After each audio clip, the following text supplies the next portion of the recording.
Longos dias e belas noites, queridos ouvintes. Está começando mais um Mundo Freak Confidencial. Eu sou Andrei Fernandes e hoje nós vamos mergulhar, chafurdar no que tem de melhor no cinema de horror para descobrir recomendações incríveis de filmes que querem dizer algo além do que eles mesmos se propõem, né? Eu acho que, na verdade, eles se propõem a isso, né? Gente que não tá esperando, talvez, quem sabe? E para me ajudar temos aqui ele, nosso queridíssimo especialista freak reviewer, a metade da laranja, que a outra metade não sai português ainda, Lucas Balaminuti. Vocês vão me substituir pela Ivy, né? Estão só treinando ela. O dia que ela falar em português, acabou. Nem português inteiro precisa. Meio português já tá valendo, já. Já vale mais que eu. Exatamente. No dia que ela aprender palavras tipo, sei lá, feijoada, ou tipo assim, muito obrigado, Andrei, Lorde das Trevas, ela vai estar aqui. E temos aqui também nossa queridíssima especialista em filmes, Juliana Ponzilacqua. Eu não sou especialista não, eu só sou admiradora. Sou admiradora, eu gosto de filme que desgraça a cabeça da gente. Esses aí são os melhores. Perfeito, perfeito. E temos aqui duas convidadas incríveis, diretamente lá do podcast. Eu queria fazer muito uma piada, mas eu não consegui entender, encaixar uma piada aqui. São convidados que estão horrorizados de estarem gravando aqui com a gente hoje.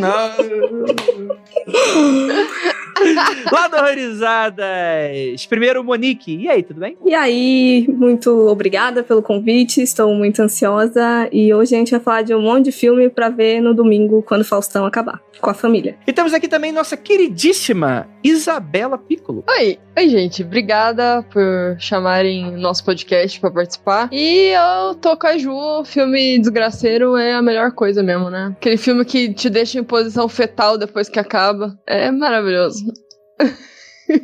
Show de bola. É aquele filme que tu fica olhando pra TV, que não pode mais ir no cinema por enquanto. Está na TV. Você fica olhando aquilo pra TV. Aí é aqueles memes, tipo assim, aí tá a pessoa com o olho arregalado na TV, aí depois corta pra ela dormindo, só que não tá dormindo, né? Tá com o olho estatelado assim no teto, aí tá no banho com o olho arregalado ainda, aí tá no ônibus indo pro trabalho com o olho arregalado. Esse filme aí, gente, esse filme aí. Mas quer ficar feliz? Vai ver Procurando Nemo, bicho. Adoro também, mas é bom dar uma desgraçada na cabeça de vez em quando, né? Mas tu pegou um exemplo ruim, porque Procurando Nemo é meio triste, se a gente for parar pra analisar direitinho. Ai, é verdade! Não faz isso, meu filme favorito. Não, eu não acho triste não, porque aquele moleque é chato pra caralho. Mereceu se perder do pai mesmo. Foi um plano do pai, é isso que aconteceu. Eu só queria chocar as pessoas, só pra deixar o pessoal no clima. Eu vi um meme essa semana, que é aquela hora que estão todos os peixinhos que fogem do aquário no oceano, né? Dentro dos pacotinhos. E que os peixinhos falam, tá, e agora? E aí era assim, eu vacinado de Covid no meio de uma galera que não tá vacinada. Nossa. Aí eles tipo, tá, e agora o que eu faço?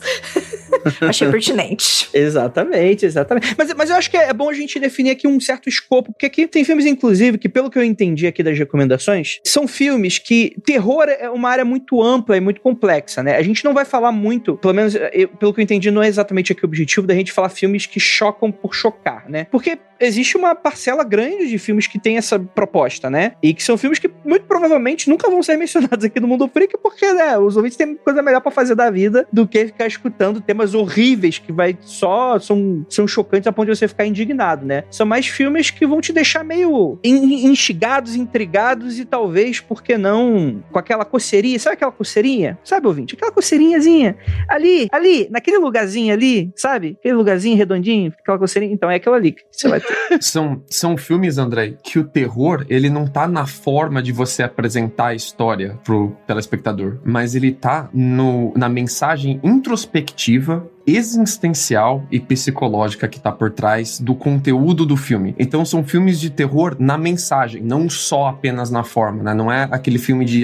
tem um bichão atrás de mim, ou tem um fantasma nessa casa, ou é uma parada mal assombrada, ou tem um assassino e eu tenho que me esconder do assassino. Eles são filmes que não é o roteiro em si, mas a mensagem que tá por trás do roteiro que vai te deixar desgraçado da cabeça. E, inclusive, eu acho que eles estão no terror por não terem uma outra casa, mas que é um movimento que que atravessa os outros gêneros na diagonal, assim, também. Porque a gente vê essa pegada introspectiva também em sci-fi agora, Annihilation, Arrival, a gente vê em drama também, como a The Swerve, por exemplo. A gente tá vendo essa pegada introspectiva e de mensagem mais psicológica, atravessando todos os gêneros, não só o terror, mas o terror principalmente. A gente promete que a gente não vai dar spoilers pesados no início de quando a gente estiver defendendo os filmes, a gente avisa quando tiver, mas a gente recomenda muito que você assista os filmes antes de escutar o podcast, porque pode aí acabar estragando alguma surpresa, mas é claro que tem muita gente que não se importa, assiste o filme e gosta mesmo assim, acho que não teria problema, fica aí a sua decisão. E qualquer coisa no post desse episódio, se você for lá no nosso site, você vai ter o temporizador, cada tempozinho é uma história, é um filme recomendado diferente. Então se você, por exemplo, gostou demais da pessoa explicando o filme e você não quer escutar os spoilers daquele filme, você pula pro próximo, só clicar ali no tempozinho se você estiver escutando no site, ou então, enfim, né, pular no seu agregador, no Spotify, onde você estiver escutando a gente, beleza?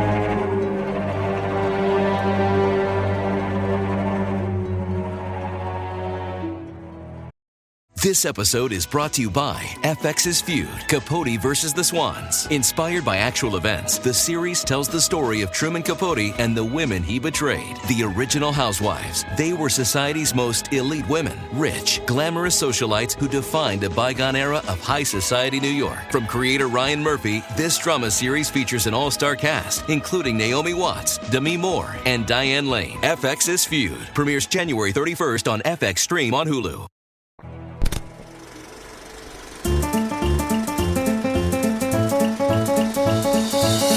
E chegamos agora em mais um momento de recadinhos do Mundo Freak Confidencial para mais uma semana do nosso Brasil Veranil. Muito bem, muito obrigado para todos vocês que estão aqui sempre com a gente. Deixe seu comentário lá no mundofreak.com.br, deixa um tweet, uma mensagem no Facebook, uma DM no Instagram, um comentário. Vocês que sabem, interajam com a gente ama vocês. E a gente gostaria muito de saber se a gente tá errando, se a gente tá acertando, o que vocês estão achando dos episódios, aquilo, tudo. Então lembrando a todos, sigam a gente nas nossas redes sociais, que é de suma e total e imprescindível importância o apoio demonstrado por vocês. Então, muito obrigado para caso você já assine, caso você já siga, caso você já compartilhe, caso você já esteja com a gente em todos os lugares, né? No Twitter, você já sabe, @mundo_freak. No Instagram, você tem o @mundofreak tudo junto. E ache lá com muito conteúdo iradíssimo para vocês. Hey, Lucas! E aí, namorilda, quer ver um filminho? O filme com pipoca? Mas o que tem na TV? O mesmo de sempre. E no stream? Sou mais do mesmo. Mais do mesmo não. Eu queria algo diferente, algo estranho, algo curioso, esquisito. Um filme freak. A gente podia avisar todo mundo qual é o filme freak que a gente vai ver, pra eles verem também. Avisa na quinta-feira. Isso! E depois, no sábado, a gente faz uma live no Instagram do @mundofreak, pra todo mundo poder participar, conversar e opinar sobre o filme. Sim, é o Flick Review. Todo sábado. Às 9 da noite. Então, combinado. Na quinta, a gente avisa qual é o filme e no sábado, às 9 da noite, todo mundo se encontra na live do @mundofreak no Instagram. Ah, eu quero ver muito o que a galera tem pra dizer sobre esse filme. É o Flick Review.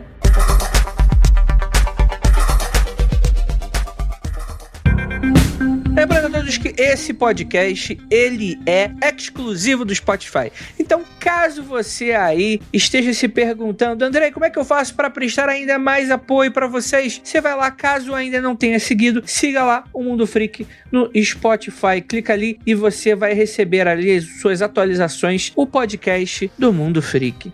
E hoje agora, anúncios de quarentena. Anúncios de quarentena. Vamos falar de um ouvinte de merda. Ele mesmo, João Vitor Alves. Mas que todo mundo conhece como João de Merda, que tem 27 anos e é de Belo Horizonte, Minas Gerais. Ele é designer gráfico, artista visual por formação e profissão e também trabalha com trampos de mídias sociais. Então, caso você tiver freela, você já sabe que você pode mandar pra ele. Mas o que a gente vai falar aqui é do seu trampo de ilustração e quadrinista. Ele diz que iniciou essa vida bandida em 2014 e atualmente está dando prioridade para fazer essa a principal fonte de renda dele. Então eu vou indicar pra você a lojademerda.com.br e também o seu Instagram, o _merda. Vai estar tudo aí no post do episódio, né? Naturalmente, com esse nome, né? Qual é o conteúdo? São quadrinhos, mas naquele estilo zine, né? Que fala bastante sobre humor, sobre sátira, sobre resistência, saúde mental. Enfim, faz aquele apanhadão geral da sociedade com aquele estilo muito inusitado e único da galera da sátira, né? Dos zines. E é muito bacana o trampo dele. Então recomendo que vocês vão dar uma olhada lá na lojademerda.com.br ou no Instagram do João de Merda, que eu tenho certeza que vocês vão adorar. E agora, bora pra esse episódio que ficou maravilhoso, cheio de recomendações incríveis. Bora lá!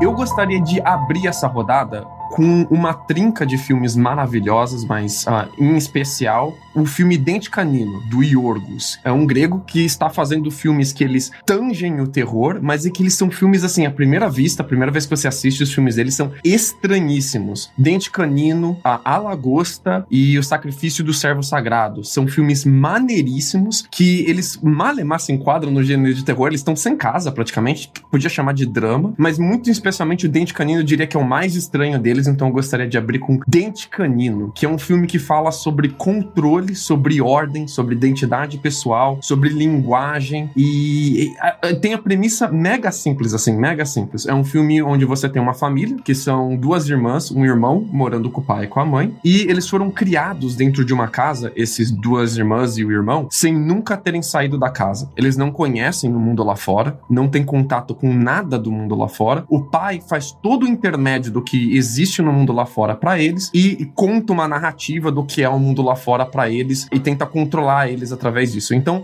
é um estudo de caso, assim, de como você pode ter controle sobre as pessoas de todos os níveis, do mais pessoal pro mais institucional, né? A premissa do filme totalmente sem peça em cabeça, a execução do filme com mais sem peça em cabeça ainda, totalmente maluco e é maneiríssimo. O que vocês acharam de Dentes Caninos? Eu assisti uma vez só esse filme e faz algum tempo eu não consegui rever pra conversar aqui, né? E eu gostei muito dele, porque ele é muito estranho. E eu tava começando a ver filmes estranhos na época e eu falei, caralho, que porra foi essa que eu acabei de assistir? E eu adorei. Foi uma indicação de um colega de trabalho, um ex-colega de trabalho meu. E ele é um filme tão assim, sei lá, eles ficam falando, perguntando o que significam as coisas. Daí os pais começam a dar umas explicações tão absurdas e esdrúxulas. Eu falei, puta que pariu, cara, é muito bom isso, cara. Ele brinca muito, né, com o mito da caverna e tal, então eu acho isso muito sensacional. Gosto bastante. Pena que eu não consegui rever, mas eu vou rever o mais breve possível, porque desenterraram, assim, da minha memória esse filme. Fazia um tempo que eu não lembrava dele, mas eu adoro esse filme. É aquele tipo de filme que cada vez que você assiste, você vai ver uma coisa diferente, que você não tinha pegado também. É um tipo de filme que é que nem vinho, assim. Você tem que ir tomando, quando você tomar umas 3 taças, já tá doidão, aí você começa a gostar do vinho. Porra. Mas deixa eu perguntar, então a dinâmica do filme é mais ou menos de você ter essa família em que os pais, eles criam a realidade pros filhos, é isso, né? Mas não é só isso, tem uma parada do estilo do Yorgos também, onde todos os diálogos do filme, eles são diálogos mecânicos, desprovidos de sentimento na maioria das vezes, assim. Então, em vez de você ter toda a identidade própria do personagem, maneiras de falar, escolhas de palavras, não. Os diálogos dos filmes do Yorgos, eles são diálogos, assim, como se você tirasse tudo que é frufru de uma conversa, todas as cores de uma conversa, e deixasse só as partes mecânicas da conversa, parecem que são robôs conversando um com o outro, assim, são máquinas. Assim, maravilhoso, assim. Porque a partir disso, o diálogo fica seco e você consegue ver os mecanismos com que o controle se dá entre as pessoas, né? Porque você tem ali o controle institucional, que é o representado pelo pai. Tudo é mediado pelo pai, o pai que manda em tudo, né? Ele que manda no que as crianças acreditam. Mas você também tem os pequenos núcleos de poder entre cada filho e filha, entre a mãe, e as chantagens emocionais que uma pessoa faz com o outro pra exercer o poder uma em cima da outra também. É maneiríssimo, cara. É bem legal. Pode começar a falar de spoilers, mas eu não vou dar muitos spoilers nesse momento. Mas é só alguma coisa que pode ser considerada. Vai. Acrescentando isso que o Lucas falou sobre, né, eu amo esse diretor, eu amo. Tudo que ele faz pra mim é muito maravilhoso. O que eu acho o mais legal e o mais chocante desse filme é que nós, espectadores, conforme a gente vai conhecendo a família, como é que o pai lida com a família, esse lance de os filhos nunca saírem, deles meio que competirem entre si pra ver quem é o melhor numas brincadeiras meio nada a ver, e eles são grandes já, eles não são crianças, né? Isso, o Yorgos, pra mim, ele vai causando um estranhamento muito foda e vai colocando na gente um lance de, nossa, gente, que coisa nada a ver, que absurdo, não sei o quê. Até que, vocês podem imaginar, né? Se a gente tem irmãos de sexos diferentes e eles nunca saíram de casa e eles estão na adolescência, vocês podem ver, né, entender pra onde isso tá indo, né? Porque eles começam a se descobrir sexualmente, só que eles começam a se descobrir sexualmente uns com os outros. E aí você fala assim, tá, antes era só estranho, agora eu não sei o que eu acho. Será que eu tô assistindo um negócio sério? Será que tá certo? Será que eu desligo? Será que eu não desligo? E eu acho que ele vai escalando esse estranhamento até uma certa hora, que você tá vendo todo mundo de 4 no jardim latindo. Eu falo, gente, que eu tô vendo aqui? Que porra é essa? E aquilo faz sentido. A parada é tão maluca. E faz todo sentido dentro do filme. Isso que é o mais maluco de tudo. Esses filmes mais doidos, assim, normalmente tem um momento tutorial. Nos primeiros 5 a 10 minutos do filme, ele te explica qual é a premissa do filme. O Yorgos não faz isso. Ele te lança naquele contexto e você tem que entender o que tá acontecendo com o bonde andando. Corre atrás. E isso é maravilhoso, porque o estranhamento é total no começo. Como a Isabela bem falou, como as crianças ali, que já são, na verdade, adultos, elas não têm contato com o mundo lá fora, toda vez que elas aprendem alguma palavra do mundo lá fora, os pais têm que inventar uma desculpa pra eles. E através da linguagem, então, eles vão ali, por exemplo, telefone, pra eles é saleiro. Então, tipo, me passa o telefone, a pessoa te passa o saleiro.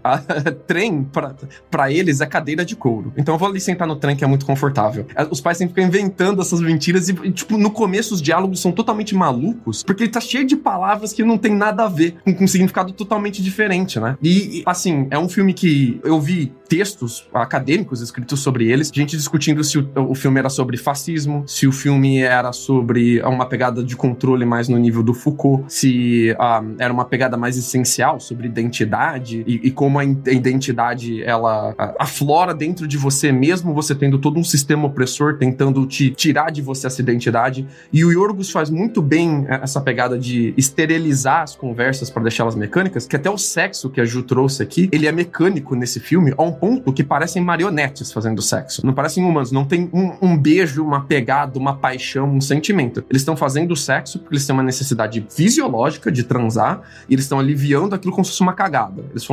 Cara, eu tenho mais emoção cagando no banheiro do que eles fazendo sexo nesse filme. Caraca, eu acho que eu nunca escutei palavras tão românticas vindo de você, Lucas. Obrigado por esse momento. Se apaixonou? Eu tenho algumas pontuações aí, principalmente das coisas que o Lucas falou, porque eu acho que muito da filmografia do Yorgos se justifica pelo processo criativo dele mesmo. Porque, por exemplo, a questão dos diálogos mecânicos, ele fala que ele nunca tenta emular sentimentos, que ele se apoia muito mais em atuação física mesmo. Então, por exemplo, tem cenas bem marcantes ali de dança, ou então até deles imitando o cachorro, como a Ju levantou. E eu acho que outra consideração bem importante é a questão da ambientação, porque parece tudo muito claro, tudo muito límpido, e você fala, nossa, que ambiente mais amigável, mas aí todas aquelas ações, ou até mesmo os diálogos, eles te violam de um jeito absurdo, e como a questão do incesto mesmo, você fica, eu deveria estar, não necessariamente gostando da cena em si, né? Eu deveria estar gostando desse filme, por que eu estou pensando nele há tanto tempo? Eu deveria repudiar isso. Mas você fica, é impossível você assistir Dente Canino e desligar assim que sobem os créditos. Simplesmente não dá. E eu acho que isso vai ser uma constante em todos os filmes que a gente vai comentar aqui. Eles são filmes que eles deixam você pensativo, mas sem ser daquela forma presunçosa e até... Tem certos filmes que eles tentam te pagar de intelectualoide fazendo 1 milhão de referências no meio do filme, e no final a mensagem é tipo, não mate, não cometa assassinatos. Tipo, não tem uma mensagem muito mais profunda ou questionadora, alguma coisa assim. Mas o Yorgos é exatamente o contrário. Às vezes é até difícil de entender qual é a mensagem dele. Em A Lagosta é muito mais claro, ele tá falando de padrões sociais, ele tá falando de tradições, ele tá falando de monogamia, da função social da família, de ter filhos e tal. Aqui em Dente Canino, apesar de ser óbvio que ele tá falando de controle, você tem uma família praticamente adestrada como cachorros, é muito difícil de pôr o dedo e falar o que exatamente ele tá falando sobre controle, né? né? Ele codifica bastante o filme dele, a ponto de eu não saber, eu não tenho nenhuma vergonha de admitir, eu não entendi Dente Canino, e eu acho que até hoje eu não entendi Dente Canino. Isso é maneiríssimo. Eu tava vendo algumas entrevistas com ele referente a esse filme, e por mais que ele apoie as outras interpretações dos outros âmbitos e esferas que o pessoal começa a viajar, que nem se falou de fascismo e tudo mais, ele falou que a ideia ao menos foi bem simples. Ele fala que começou que ele não era um homem casado e não tinha filhos na época, e os amigos dele já estavam entrando nessa fase. E quando ele começava a questionar de por quê, ele até usa um exemplo de hoje em dia a maioria dos casais criam filhos separadamente por causa de divórcio, então por que vocês vão casar se vocês vão separar? Mas tipo, mais alfinetando assim. E ele ficou assim meio assustado como as pessoas ficavam defensivas quando você começava a fazer questionamentos sobre família. Então, pra ele, assim, a premissa inicial ao menos, era do como você, dentro do âmbito familiar ou até em largas escalas, de como você consegue deturpar informações, mensagens, de como você consegue mexer com a cabeça das pessoas a partir do momento em que você já controlou todas as informações dela. Então, pra mim o filme sempre foi nessa questão de família, e hoje em dia é até interessante porque tem rolado uns debates de educação em casa, né, porque os pais não querem que os filhos sejam enviesados pra esquerda na escola, e esse é um ótimo filme pra mostrar do porquê que isso daria errado. Porque não, vai dar merda. E eu adoro que o filme ele não tem vergonha de se mostrar como uma premissa sem solução. Porque os pais, uma hora os pais vão morrer, certo? E os filhos não são preparados pra lidar com o mundo lá fora. E aí? O que vai acontecer? O filme, ele mostra o como essa premissa de controle, ela se torna insustentável. Não é como um culto que a pessoa aprende a criar o próprio alimento, ou viver sozinha, ou ela acredita em uma coisa, mas ela é funcional dentro da sociedade como um todo. Pelo contrário, ele te mostra como essas narrativas que a gente conta pra gente mesmo, pra reter o controle da família, do grupo de amigos, seja lá o que for, elas são insustentáveis. E elas, uma hora você vai flopar. Mas mesmo assim você continua esse malabarismo de continuar contando as mesmas mentiras, controlando as pessoas com as mesmas narrativas. Ou então você acabar indo pra extremos, porque, por exemplo, todo burburinho começa, isso não é exatamente um spoiler, porque eu acho que tá na sinopse, todo burburinho começa porque o pai, ele traz uma colega de trabalho dele, ele paga essa colega de trabalho pra se relacionar sexualmente com o filho. E é interessante que nenhum deles tem nome, é filho, filha mais velha e filha mais nova. Então já é uma descaracterização ali, uma desumanização muito grande. E daí, essa mulher, esse elemento exterior, digamos assim, né, ela começa a causar, não necessariamente intrigas, mas às vezes levantando dúvidas e até se aproveitando da ingenuidade daqueles três, porque por mais que seja referido como crianças, são adultos, só que muito infantilizados, né? Esse negócio de criança, ele fica muito claro nas competições que eles fazem, e uma coisa que eu lembrei foi quando eles ganham um avião, porque o pai fica justificando os aviões que passam no céu como... Eu não lembro o que ele fala, mas aí o avião cai no gramado deles, daí eles ficam tipo louco atrás do avião, assim. Eu falei, mano... chega a ser engraçado, chega a ser meio cômico, sim, mas ao mesmo tempo é tão problemático, né? Todas as coisas que acontecem ali, que daí eu ficava, será que eu devia estar rindo disso? Sei lá. Né? Confuso, mixed feelings. Total, Isabela, nossa, eu divido muito isso com você, que é tudo assim, será que eu deveria estar assistindo, rindo, achando esquisito, achando normal? Você não tem um minuto de sossego assistindo esse filme. Eu vou falar claramente, não tive um minutinho de sossego, não tem uma hora que você fala, não, agora vai ficar bonitinho, normal. Justamente porque também nas cenas, né, como a Monique falou, né, nas cenas normais, entre aspas, você fala, nossa, mas que casa organizada, que pessoas que estão com a roupa sempre passada. Gente, essa menina, ela tem o corpo perfeito, olha esse maiô nela, é tudo muito perfeito, e isso também incomoda você, né? Dá vontade de bater neles, de tão perfeito que é. Eu gosto disso que a Monique falou, do fato de eles não terem nome, ser o pai, a filha, a mãe, porque é como se você despisse a pessoa das multidimensionalidades dela, deixasse todo mundo só com uma dimensão. A minha personalidade em toda a minha identidade vai ser só a minha função dentro desse grupo. No meu caso, eu sou o filho, então eu vou ser o filho em todas as instâncias, eu só tenho essa dimensão. Como seria uma relação de um grupo se as pessoas fossem todas unidimensionais daquilo? A mãe só provém, ela é aquela clássica, estereotipada, doméstica da casa. Ela provém para os filhos, provém para a casa. O pai provém o sustento de fora e os filhos tentam, então, competir entre si para ver quem ganha o orgulho do pai ou escapa da punição do pai. É tudo unidimensional de um ponto tão robótico, assim, que você começa a questionar as suas relações com as outras pessoas. E eu acho que é aí que mora o perigo do filme, porque você começa a ver, caraca, essa relação aqui eu tô sendo pai, naquela relação ali eu tô sendo filho, e você começa a ficar grilado. Eu reassisti esse filme essa semana, né, tinha assistido alguns anos atrás, e aí eu tirei uma mensagem quase bonita de uma parte do filme ali. Porque como a gente levantou, eles têm umas brincadeiras muito autodestrutivas, quase sadomasoquistas. Se eu não me engano, a primeira cena da introdução dos filhos, eles inventam uma competição de vamos todos colocar o dedo na água quente pra ver quem aguenta mais. E às vezes até o pai, ele instiga umas brincadeiras de tipo, ficar o máximo possível embaixo da água. Esse tipo de coisa. E aí eu fiquei, mas isso pode ser brisa minha completamente, de que por mais que eles não tivessem uma noção do mundo exterior, eu acho que uma parte deles sabia que eles estavam sendo privados e que eles estavam sendo controlados. Então é como se eu não sou uma pessoa livre, e aí tem quase essa tendência pra morte muito maior, sabe? E eu achei isso muito poético, mas eu não sei se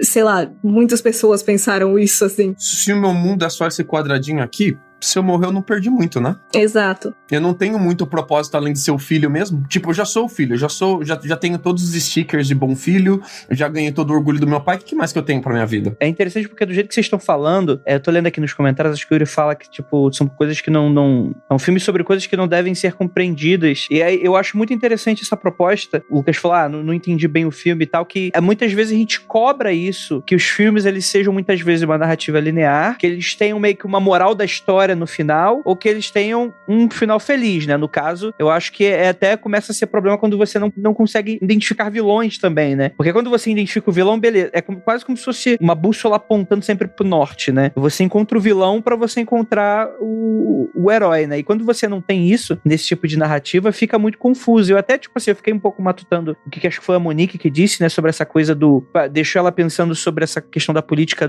da educação em casa, né? Que algumas famílias mais conservadoras querem impor, tipo, de ter a liberdade de ser elas e tal, mas é o tipo de coisa que eu imagino também que deve ser muito reflexo de algo que a gente tá em constante contato, uma discussão que tá em contato hoje. Eu fico imaginando que esse tipo de filme, ele funciona independente em qualquer contexto histórico, e que no momento específico que a pessoa estiver vendo, ela vai se ligar com algo, porque, pelo que eu entendi, não é um filme sobre isso, mas é um filme que também fala sobre algo que pode ser enxergado dessa maneira. Então fica quase como se fosse uma lente pelo qual você enxerga coisas, e não exatamente a coisa em si. É muito louco isso que eu tô falando, ou faz algum sentido? Não, e ele se ambienta já ali, parece que você tá na virada dos anos 80 pros 90, alguma coisa assim, ele se ambienta já um pouco mais pra trás, na linha histórica, temporal, justamente pra ser atemporal, pra gente ver hoje ou amanhã, ou daqui 10 anos, daqui 20 anos, e continuar tendo a mesma perspectiva. Não vai ser um filme que você vai achar que ele ficou envelhecido, por exemplo, ele vai ser atemporal. Eu só tenho dúvida dessa questão da ambientação. Eu não acho que é nos anos 80, 90, porque o pai tem um celularzinho móvel. Ah, verdade. Mas o carro deles é antigaço, né? E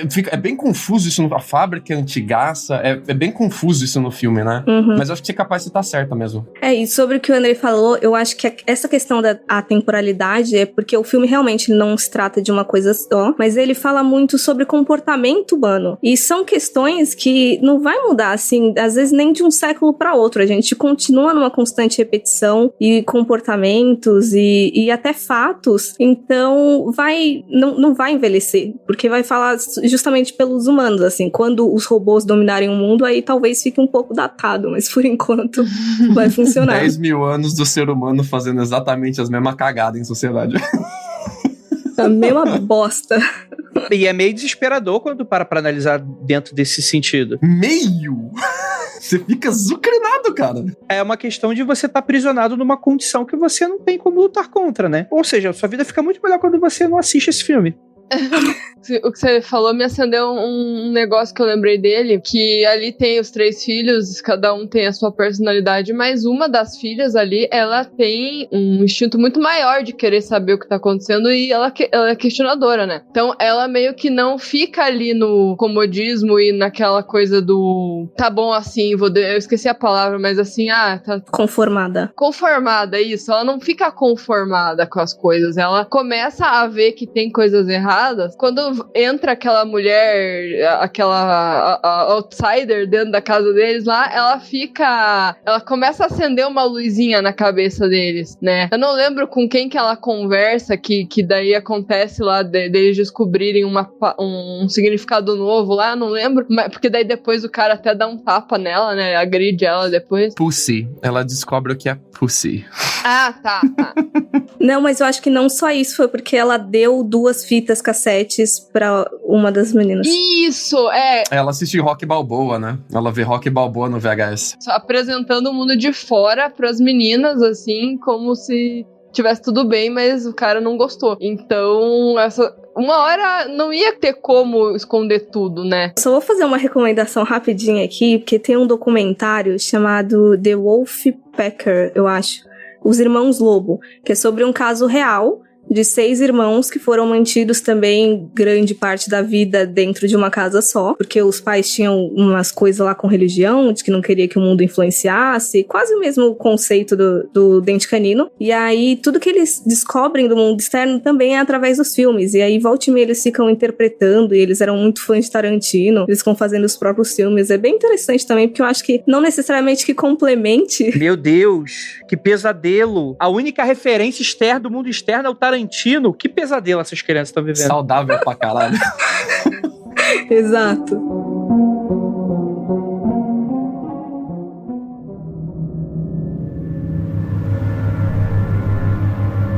Eu gosto muito, muito de horror, do body horror, do horror corporal, que é um negócio que me dá um circo-tico, que eu fico me escondendo embaixo da mantinha assistindo, mas eu não consigo parar de olhar ao mesmo tempo. E na minha lista eu tenho 2, né, no que eu pensei e tal, pra gente falar nesse episódio. Mas existe um que ele me tocou, assim, muito particularmente, e que, querendo ou não, se liga um pouquinho nessa temática aí, começa um pouquinho nessa temática do Yorgos, né? Que é o Swallow. Eu não sei se vocês assistiram esse filme. Primeiro que ele me toca porque é uma mulher...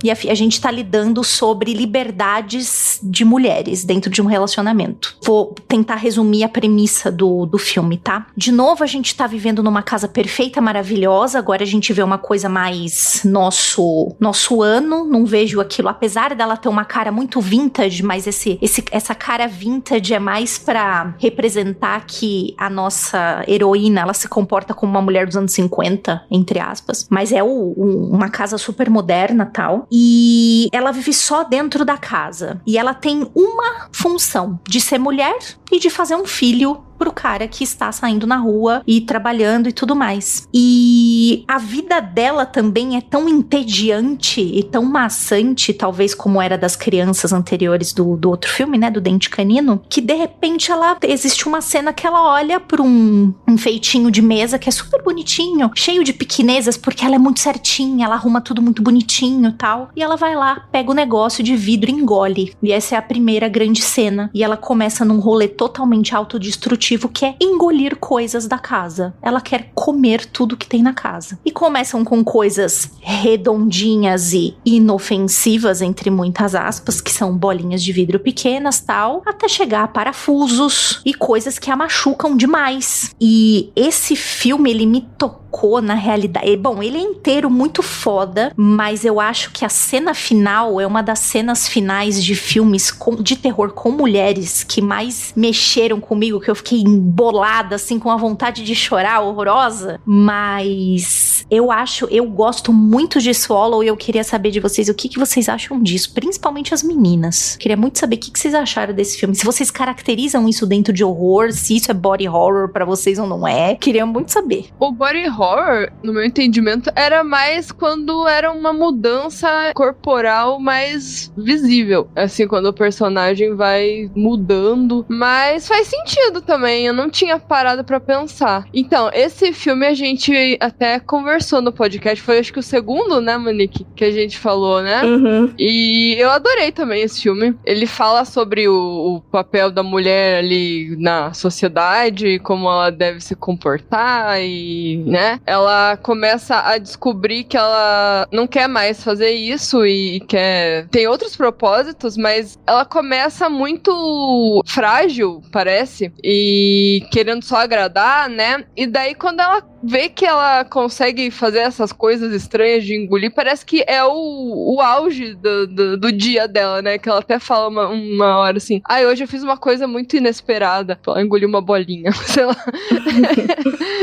Enfim, eu gostei muito desse filme também. Eu gosto dele, ele é um desses filmes que parece que você vai criando, não necessariamente afeto, mas eu tenho gostado mais dele do que na época que eu vi de fato. Não sei se porque a gente vai maturando outras ideias em cima, não sei qual é a lógica direito, mas eu gosto muito dele porque por essa questão de controle, eu gosto não necessariamente metáfora, mas de como essa falta de controle dela sobre o próprio corpo, sobre o próprio ser, ele vai ganhando vazão numa coisa aparentemente simples e, querendo ou não, até danosa pra ela, né? E a cena final realmente ela é bem marcante. Eu acho que ela não que decreta sobre o que o filme é, mas ele deixa bem explícito, ao menos, uma das ideias que ele queria passar. E uma das coisas que eu mais gosto nesse filme, pra falar a verdade, é uma que nem tem tanto espaço, que é a relação dela com a sogra. Porque a gente vê ali alguns espectros da mulher ali que começou o casamento agora,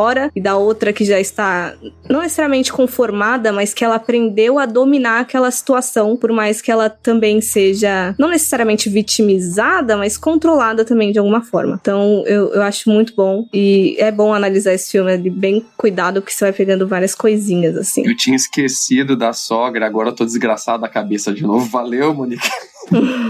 É porque aquele diálogo é muito assim, ela questiona se a Hunter realmente é feliz ou se ela finge ser, uma coisa assim, né? Que realmente, você olhando a pessoa de fora do contexto, você só olha pra ela e vê que ela mora numa casa que tem tudo, uma vida parece ser perfeita, né? Fica o questionamento, né? Por que ela não seria feliz, né? Uhum. E eu lembro que tinha uma coisa também interessante sobre aquele o marco de como ela começou por que ela começou a engolir as coisas, né? Que eu lembro que a gente até criou uma teoria que foi porque ela engravidou, e daí meio que ela criou uma autodestruição, eu não sei, parece que ela tava total querendo inconscientemente se destruir, né? Eu vejo muito, não sei se vocês vão concordar, que esse filho que ela gerou, primeiro que ela não queria ele, né? Obviamente, e segundo que seria o último laço que amarraria por definitivo lastro pra ela. Ela acha que colocar esse filho no mundo aí que nunca mais ela conseguiria sair dali, né? Uhum. Pra mim, o lance do nome dela na última cena também bate muito. Ela chama Hunter, né? E aí que você vê uma pessoa totalmente perdida no começo, mas que ela fareja jeitos de sair da casa, e ela percebe esse que é um jeito muito doido pra gente que tá fora, e fala, meu Deus, mas essa mulher vai engolir o quê? Um prato quebrado agora, e a gente fica, não, para! Eu fiquei desesperada assistindo esse filme real, assim. Do jeito que vocês estão falando, assim, é o tipo de filme que eu não vou assistir nem fudendo. Primeiro porque eu não gosto muito de body horror. Mas mesmo ele não parece, assim, eu não sei, não vi o filme, mas não sei até que nível chega as coisas que ela vai engolindo, mas eu imagino que deve dar muita vontade de morrer, né? Eu tenho outras palavras, mas eu vou usar esse termo.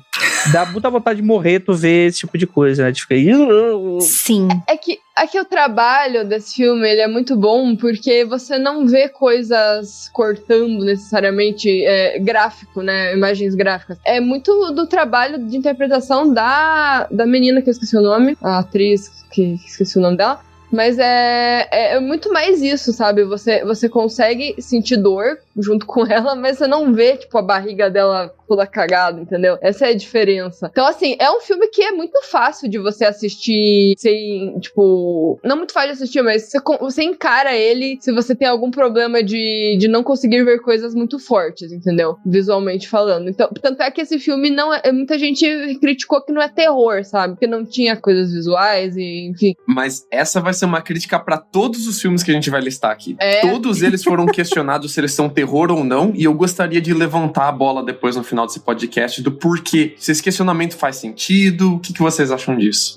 Eu vou resgatar um conteúdo aqui de uma apoiadora que tá assistindo a gente ao vivo, que é a Naná Santos, e ela falou uma coisa muito verdadeira, que eu vivi isso aqui dentro de casa, tá? Ela tá falando o seguinte: pelo jeito é daquele tipo de filme que a mulherada sai com vários gatilhos ou traumas e os caras só ficam, nossa, que tenso. Foi exatamente o que aconteceu de eu assistindo com meu marido. Meu marido falou, nossa, mano, mas essa menina, por que ela tá engolindo as coisas, velho? E eu, caralho, essa menina, porque eu já me senti assim em tal ponto, meu Deus, será que o que ela engolia eu fazia tal coisa pra me destruir? Ai, caralho. Sim, é exatamente isso, Naná. Então, assim, se você é mulher, assista esse filme num dia que você tiver de boa. Eu sei que o Brasil não tá permitindo muito a gente ficar de boa nesse momento, mas ele é muito forte pra mulher, sim, tá? Pra telespectadora mulher, ele é bem sensível. Uma coisa que eu achei interessante ser levantado o nome dela, não só a questão dela subverter um pouco o estigma dela do início, mas ela ser filha de quem ela é. E ela também tem uma questão muito de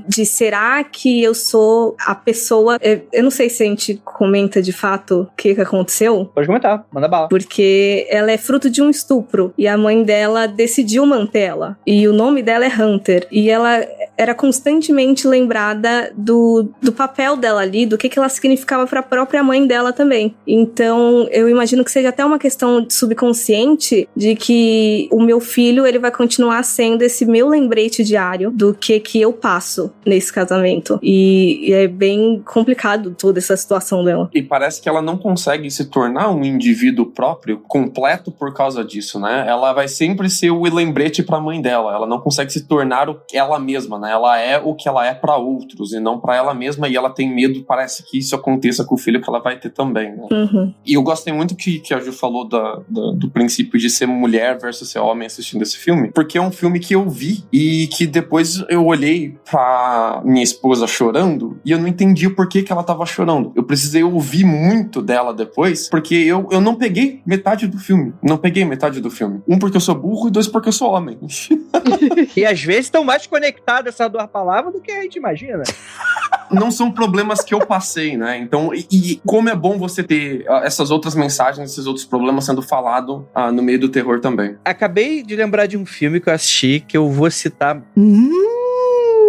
no final. Ok. Eu poderia citar um segundo aqui, mas eu já citei ele, que foi o Border. Mas eu vou manter ele lá no lugar, vou pedir pro nosso ouvinte ir lá no nosso episódio que a gente gravou. Se eu não me engano, foi o episódio que a gente gravou com Esqueletos no Armário, que eu citei o Border, né? Que ele é muito bom, eu acho que ele super se encaixaria aqui também.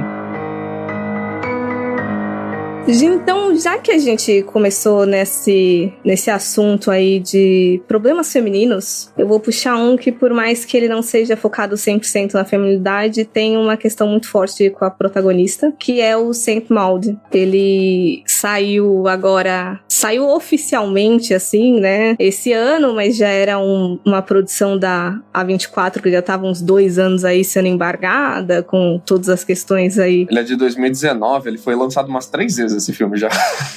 Festival, foi saindo, até a gente ter acesso de fato a ele, né, no começo desse ano. Era um filme que eu tava muito, muito, muito empolgada, e ele é dirigido pela Rose Glass, é um filme britânico, e ele é resumidamente sobre uma jovem enfermeira extremamente religiosa, isso é muito importante no filme, mas não se resume só a isso, e que ela se torna perigosamente obcecada em salvar a alma de uma paciente de quem ela tá cuidando. Eu gosto desse filme, mas eu gosto dele para além de só do extremismo religioso, que eu acho que é uma tecla que batem bastante quando vão falar nele, porque eu gosto muito da leitura sobre a repressão sexual que ele envolve, porque ela tem uma obsessão ali com aquela paciente, mas do porquê que ela é obcecada é só a questão de salvar a alma dela, que ela parece nutrir alguns desejos, ela sente ciúmes da mulher com quem ela se relaciona, a paciente dela se relaciona funciona também. E aí também o contexto em que ela tá inserida, a narrativa que ela criou na cabeça, de que ela tem uma comunicação direta com Deus, de que ela é uma espécie de santa, isso acaba pesando muito pra que ela fique suprimindo todos esses possíveis desejos que ela tem. Então, é isso que me chama mais atenção dentro desse filme. Esse é o meu filme favorito do ano de 2021 e de 2020. Pra mim é um dos melhores filmes que eu já vi faz muito tempo. Ele é extremamente superior a praticamente tudo que eu já vi de terror. Ele tá no patamar dos grandes clássicos, talvez até mais pra mim. É um dos primeiros filmes da Rose. Eu acho que é o primeiro longa dela, inclusive.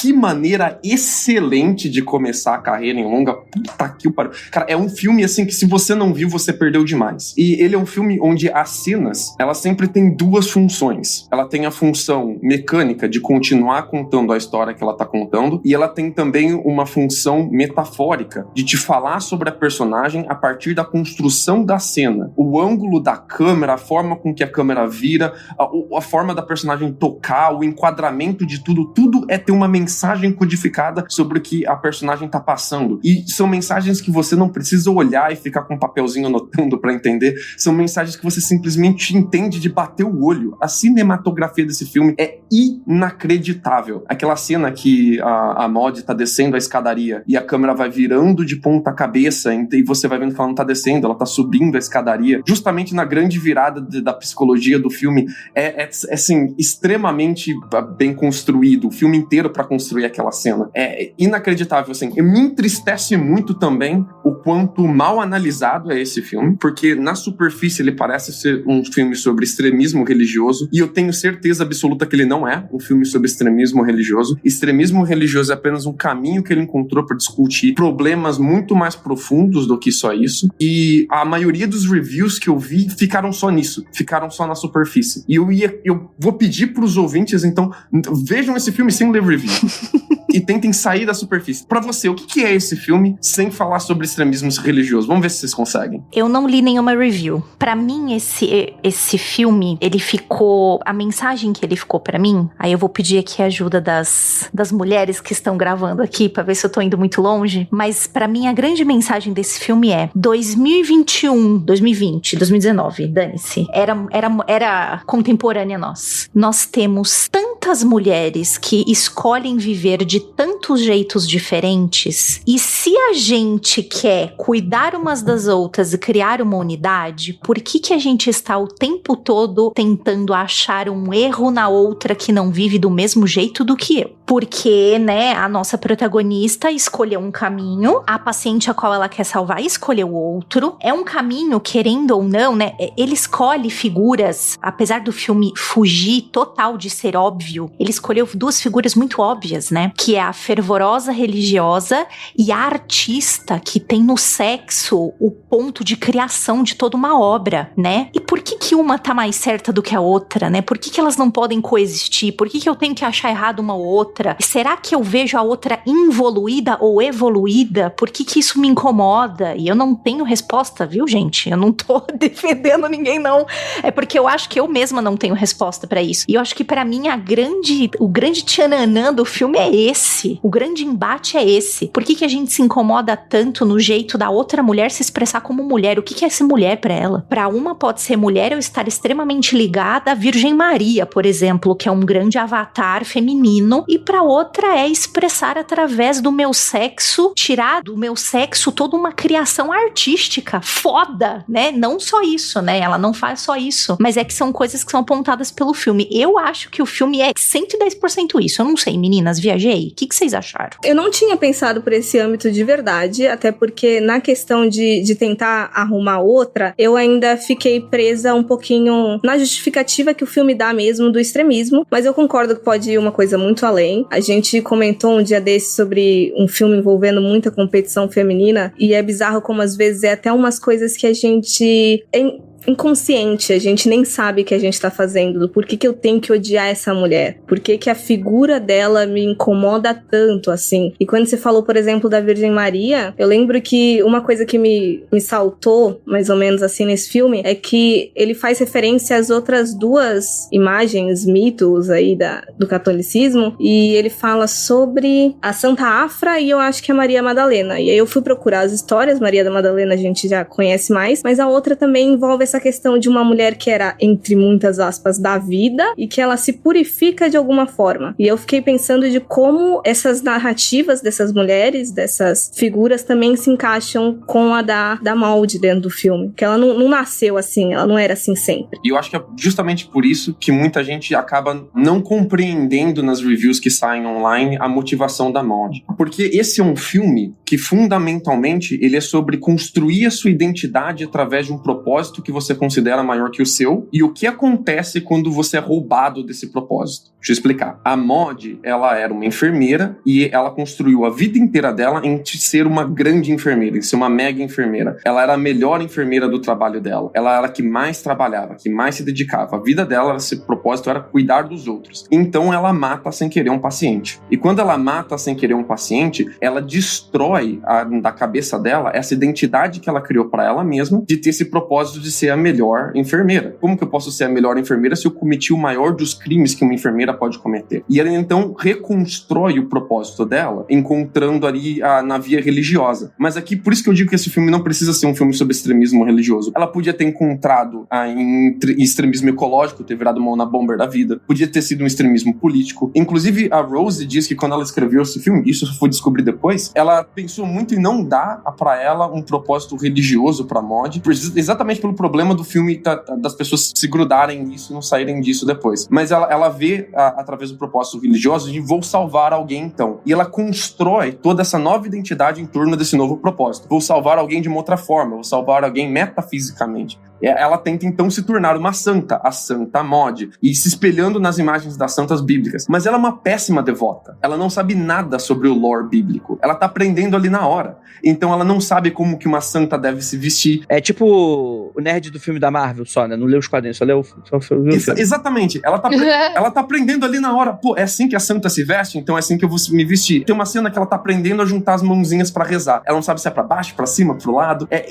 Ela tá se descobrindo essa nova identidade, recriando essa nova identidade dela. A pessoa que ela quer salvar, a artista, em contrapartida, passou a vida inteira dela pra criar uma grande obra, pra ser uma grande artista. O propósito dela era se expressar artisticamente, e ela atingiu o auge artístico dela, se tornou essa grande artística, foi a artista renomada em todos os lugares, você vê os grandes cartazes, os grandes prêmios que ela ganhou. Então isso passou. E depois que isso passou, essa temporada de ser uma grande artista passou, e ela ganha uma doença terminal, ela tem que se perguntar qual é o meu propósito agora. Ela é roubada do propósito dela de ser grande artista. Eu fui uma grande artista, mas e aí? Eu vou morrer. Enquanto uma morreu metaforicamente, a Maud morreu metaforicamente como grande enfermeira, a artista tá morrendo literalmente. E as duas vão inverter o papel dela, porque enquanto a artista tá morrendo literalmente, ela se encontra metaforicamente, ela encontra um novo propósito pra ela. Já a Maud não, a Maud tá viva literalmente, mas ela tá morrendo cada vez mais metaforicamente, ela tá cada vez mais longe dos propósitos que ela cria pra ela, das identidades que ela cria em torno desses propósitos. Então é muito interessante essa troca que elas têm, de morte e vida, um literal, o outro de metafórico,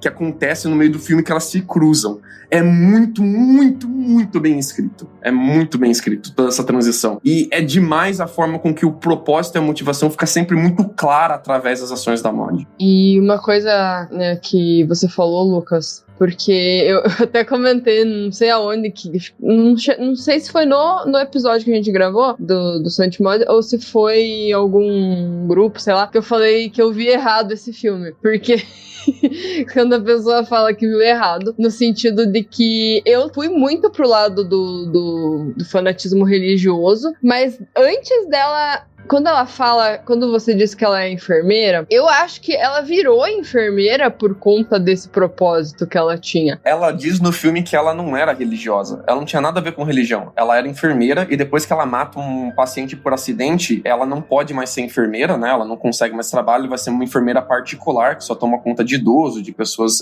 efêmeras em casa. E aí ela cria essa identidade religiosa dela que ela não tinha antes. Sim, sim. Mas é o que me veio na cabeça quando eu vi, foi porque enfermeira tá muito ligado, né, ao cuidado, né? Então, por exemplo, quando você escolhe uma profissão, é meio que foi indireto, sabe? A questão de cuidar, sabe? Que eu achei. Uhum. Porque pode não ter ligação com a religião, mas assim, ela escolheu ser uma enfermeira. Aí ela matou o paciente sem querer, né? E daí foi pra esse caminho religioso, né? É uma escalada, né? Se eu não posso mais cuidar das pessoas fisicamente, como que eu posso cuidar das pessoas? Eu vou cuidar, então, da alma delas, né? Vou cuidar delas metaforicamente. Vou salvar elas de outra forma mais profunda, mais grandiosa, talvez, né?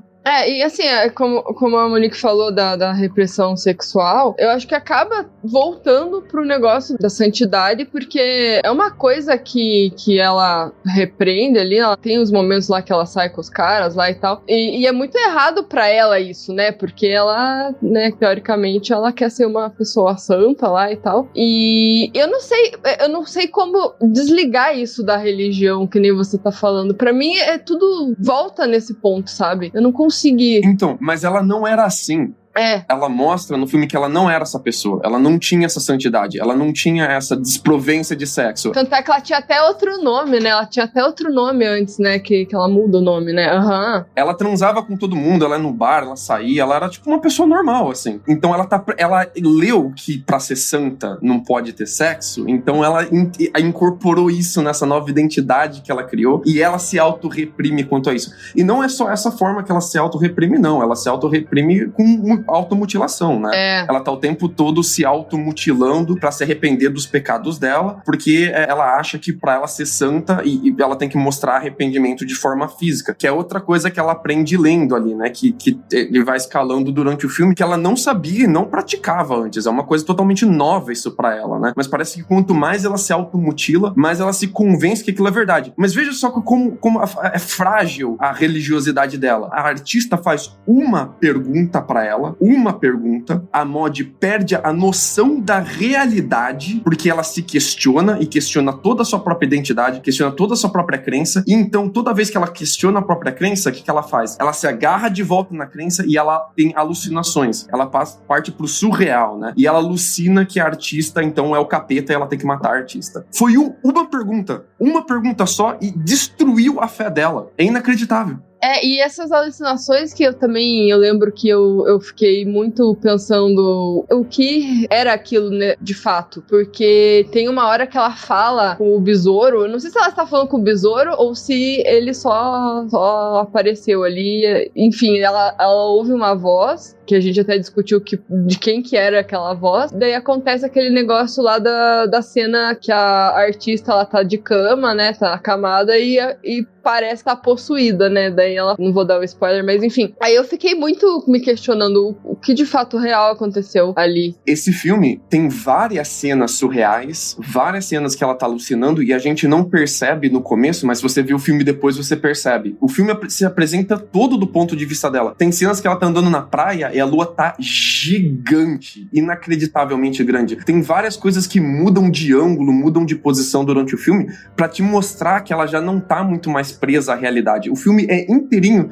apelando pro surreal, o que é outra tendência desses filmes que a gente tá vendo aqui, de usar de uma pegada mais surrealista pra passar uma mensagem mais metafórica, né? Mas o que eu acho mais interessante disso que você falou é que se por um acaso eu quiser acreditar de que aquilo tava acontecendo, o filme dá justificativo suficiente pra você acreditar que sim. E se você quiser acreditar que ela tá só alucinando, funciona também. E eu acho muito bom isso. Funciona, sim. Eu lembro que a gente questionou muito o final dele. Uhum. Né, aquela cena peculiar bem no finalzinho, que é tipo um segundo ali, aquela agonia ali no final, né? A gente ficou pensando, ela tava ali, será? Ou ela não estava mais ali? Será que ela foi pro inferno? Eu achei aquele 1 segundo final um pouco de falta de coragem da Rose, porque ali no final ela crava se tá acontecendo mesmo ou não tá acontecendo o que a Maud tá vendo. Aquele final surreal, e isso ela falou em entrevista depois, inclusive, que ela colocou justamente pra deixar claro o que é real e o que não é real no filme, e pra mim isso perde um pouco da magia dela quando ela faz isso, e eu acho que não precisava, mas escolha dela. Eu não sei, porque assim, a gente tem 3 cenas, que primeiro ela viajando de que ela tá sendo super purificada, que tem todo um rolê azul, e se eu não me engano aí depois aparece ela pegando fogo de fato, e aí de repente tem aquele rolê do fundo todo escuro, que hoje é uma coisa mais até surreal. Eu lembro que uma das possibilidades que eu levantei quando eu tinha assistido foi que de fato poderia estar acontecendo, só que ela querendo ou não cometeu suicídio ali, não foi necessariamente um sacrifício ou que ela foi santificada. Ela cometeu um suicídio, por isso ela tava indo pro inferno, entendeu? Então eu acho que dá pra cogitar de que cravou porque é isso, mas eu acho que dá pra deixar aberto sim, de mais de uma possibilidade no caso. Tipo, é uma metáfora até pra ela ter pegado fogo, né? Uma metáfora ao inferno. Mas a gente questionou o fundo, né, dessa cena, porque fica tudo preto e ela não estava no ambiente preto. Daí a gente ficou pensando, será que ela tava ali na praia mesmo, naquela hora, pegando fogo? Onde é que ela tava? Deixa eu só fazer uma última observação, mas aí eu deixo um caraminhola na cabeça de todo mundo. A Lua, ela sempre foi muito ligada, né, ao indomável da mulher. Tanto que a Lua é o símbolo, né, agora eu vou puxar a sardinha aqui pro meu lado, é o símbolo da conexão da mulher com a magia. Quanto mais conectada, quanto mais ela entende que ela está passando por os ciclos e que é igualzinha a Biriri Bororó. E a Lua tem a ver muito, é ligada muito com a ideia de feitiçaria. Então quando ela tá mais pirando do tipo, caralho, eu vou fazer uma coisa muito errada, Biriri Bororó. Quando ela sai do bar, por exemplo, tem uma lua gigante também no céu e tal. E pra mim, engraçado, eu interpretei esse lance dela queimando, ela queimou porque ela era uma bruxa. Ela não foi purificada porra nenhuma, ela foi queimada. Então, justamente por esse lance da Lua, eu liguei muito esse negócio da Lua quando ela estava fazendo coisas erradas, entre muitas aspas, na cabeça dela, que a Lua parecia gigantona, né? E aí eu falei assim, caralho, será que aconteceu isso porque ela foi botada numa fogueira? Não sei, será que ela queria mesmo? Não queria? Mas esse lance aí da cena final, eu amo esse filme, menos a cena final. Então por isso que eu não posso colocar ele no meu hall de mega preferidos. Eu gosto muito, não gosto da cena final. Falei assim, poxa, deixa eu escolher o que vai acontecer. Eu tive essa impressão mesmo. Eu tive exatamente a mesma impressão. Você falou disso de bruxa, eu lembro que uma coisa que eu acho que a gente levantou quando tava gravando o episódio sobre ele, foi de, já pensou se na verdade ela achava que tava falando com Deus, quando na verdade era o capeta que tava enganando ela? E aí, fica aí no ar. É aquela velha questão, né? Se você falar com Deus, ok. Deus fala com você, aí dá umas questionadas, né? O problema é Deus responde.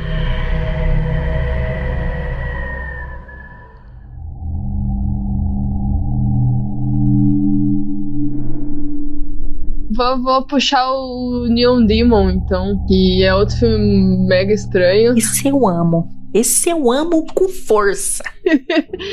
Que eu lembro que eu vi esse filme também lá quando eu comecei a ver os filmes estranhos da vida. Eu tinha entendido ele muito assim como uma crítica à moda, a toda aquela... indústria da moda. Isso, a toda a indústria da moda, enfim. Mas daí, por exemplo, a Monique ressaltou ali da vez que ela viu agora que parece que não é bem por esse lado, né? Então aí eu fiquei, opa, interessante. Eu também não vi como uma crítica à moda, eu vi exatamente o contrário. Eu vi como uma exaltação e se pá, até uma justificativa do porquê que a indústria da moda existe e funciona dessa forma. Mais ou menos como uma ode mesmo, mas é engraçado porque ele coloca um personagem quase vilanesco, parece uma novela na cena que esse personagem fala, né? Que é o cara que é o chefão da indústria da moda lá, que é o cara dono da grande marca, alguma coisa assim. E aquela cena onde o namorado dela sai do meio do jantar, né? A gente, como espectador, tá no papel do namorado dela. Aí a gente acredita no bonito interior, na beleza da personalidade da pessoa, e não na beleza exterior. E aí o filme manda uma de que a beleza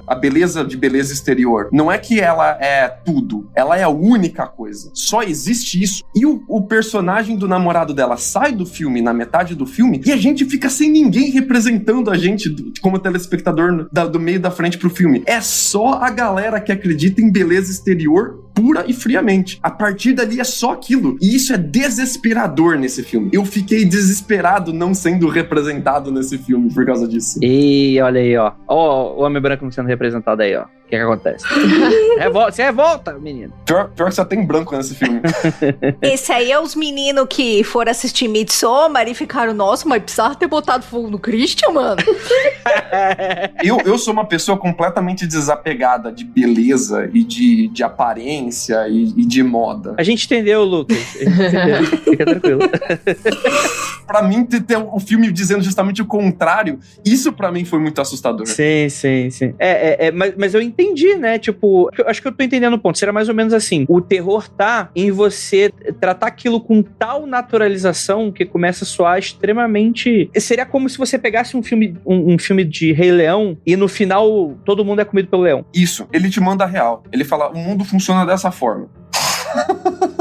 Mas eu não sei também o que vocês acharam, porque eu vou ser bem sincero, eu tive uma impressão meio negativa de Neon Demon. Eu achei ele um pouco presunçoso, assim, em algumas coisas. As homenagens, muito entre aspas, que ele faz aos estilos específicos de moda durante o filme, me pareceu coisa de quem é entusiasta da moda, mas que não trabalha muito com isso. Esteticamente feio em alguns momentos, não sei se foi de propósito, pra mostrar uma parte feia da moda, talvez, mas brega pra caramba em vários momentos. Mas pra um filme cuja mensagem é a aparência, a forma, é tudo, tem momentos do filme que é só pra você curtir a forma, praticamente. Então, eu acho que de todos os filmes que a gente vai falar aqui, eu acho que esse é o que eu menos gosto, sim. Eu não tinha gostado a primeira vez que eu vi, eu gostei dele menos ainda agora.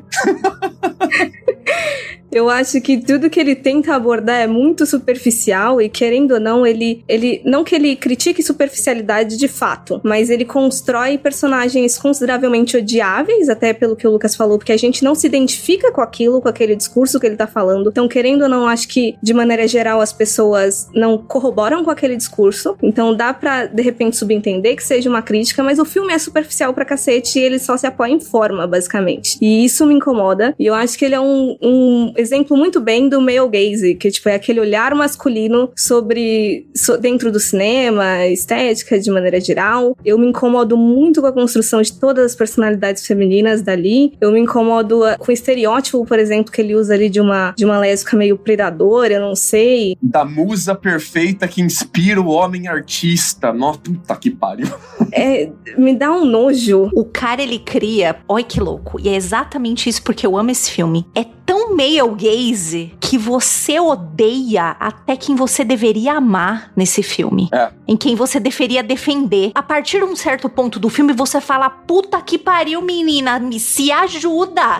E você percebe que é uma visão total masculina e não tem ninguém pra dizer, cara, então, não é bem desse jeito. Justamente como isso vai se desenvolvendo. E é por isso que esse filme me dá raiva. E é por isso que eu gosto dele tanto. A Ivy, porém, aqui, a gente conversou muito sobre esse filme, muito. Porque nós dois não gostamos. Mas ela levantou uma bola que pra mim é assim. Se a mensagem do filme, que mensagem e conteúdo não importa, o que importa é a forma, e o filme deixa isso explícito em 2 diálogos, pelo menos, se o que importa é a forma, se o filme tivesse uma mensagem, ele estaria se contradizendo. E a forma é bonita pra caralho, hein? Vamos combinar que as cores desse filme eu sou muito apaixonada. Sim, eu gosto. Desculpa, as cores eu gosto demais. Sim, sim. É aquele rolê do bisexual lights, que é aquele contraste do vermelho, do azul, roxo. Mas se esse filme, ele tá te dizendo que importa é a forma, e ele te apresenta qualquer conteúdo, aí ele se contradiz. Ele só apresenta a forma. Tem cenas, assim, tem lance de 5 a 10 minutos no filme, cenas sem parar, assim, que é só mostrando forma. Uma pessoa passando por dentro de uma casa com o vestido dela, e ela fica sentindo a casa, sentindo o vestido, sentindo a brisa. Aí é uma pessoa dentro de um estúdio onde tá tudo dourado, aí ela se sente dourada, ela passou dourada. dourado, dourado pela teta, dourado no ouvido, dourado pra dentro do nariz, lambuza inteira de dourado. É um filme que ele te apresenta muito forma. Se essa é a mensagem do filme, ele apresentar qualquer outra mensagem além dessa se contradiria, né? Pra mim, me deixa muito mais angustiado, porque eu quero ter motivos pra não gostar desse filme. Ao menos ele tá sendo justo ali, tá sendo condizente com a mensagem dele. E eu acho que o que me incomoda mais, talvez, seja saber que é um discurso que o diretor não é que ele apoia, mas ele acredita naquilo, entendeu? Então, não sei, eu acho que me dá um rançozinho por causa disso, de sai daqui. Não, ele acredita. Não, é que eu acho que também tem aquela questão da competitividade feminina também que a gente conversou. Acho que ele vai pra esse lado também, eu não vejo tantos problemas nisso. Entendi. Vai, mas foi aquele negócio que a gente conversou de que não se resume só ao físico, e no filme é só isso, basicamente. Uhum. E aí é foda porque é vazio, tipo, não dá, não é só por isso. Mas são personagens vazios e é isso, tá ligado? Tipo, eles trabalham com personagens vazios. É tipo uma desrecomendação, então. Existe um tigre dentro da mulher e quando ela se desabrocha sexualmente, esse tigre sai dela e ela vai ser a musa inspiradora pro artista fodão macho que vai usar dessa beleza natural e intangível dela pra se inspirar e criar grandes obras de arte. Vá, puta que pariu. É que assim, eu não consigo problematizar um filme que passa essa mensagem, talvez, sei lá, de uma maneira, às vezes não fique tão claro, mas tipo, por exemplo, todos os personagens são bosta. São. Então. Em diferentes níveis. Eles só se preocupam com a beleza externa, e isso é uma coisa que a gente tá vendo que hoje em dia não é mais assim, porque a indústria da moda tá se diversificando. Então, eu não consigo... Claro que tá, tem muito mais, por exemplo, muito mais mulheres gordas hoje em dia desfilando do que, sei lá, 5, 10 anos atrás. Então, eu sei que é uma pequena parcela, mas tá acontecendo aos poucos, né? Então, como elas são extremamente dentro do padrão ali, eu sinto um tomzinho de crítica, mas eu entendo que é raso, sim, com certeza. Mas eu não consigo problematizar esse filme. Eu só acho que é um monte de gente cocôzinha e é isso aí, tá ligado? Foda-se. Entendi. A minha questão é que, tipo assim, se o filme, ele tá fazendo isso num cenário de desconstrução quase satírico. Não é essa a pegada. Do tipo, é uma crítica. André, o diretor tá assinando embaixo que a mensagem é essa. Ele tá fazendo uma ode à beleza e... Ele tá dizendo, eu sou o artista fodão, então vou me representar nesse filme com um personagem que é o artista fodão. O mundo é sobre beleza e essa é a minha mensagem. Ele tá assinando aquilo. A parada é essa. É isso aí. Mas se você sai desse filme com tanto ódio no coração... O teu filme de homenagem virou um filme de terror no podcast brasileiro. Parabéns. É isso aí. Entendi. O cara é o Ayn Rand da indústria da moda. Já entendi. Total. Não, e esse negócio que o Lucas falou do porque o cara no filme é o cara que quer libertar esse animal sexual dentro da mulher.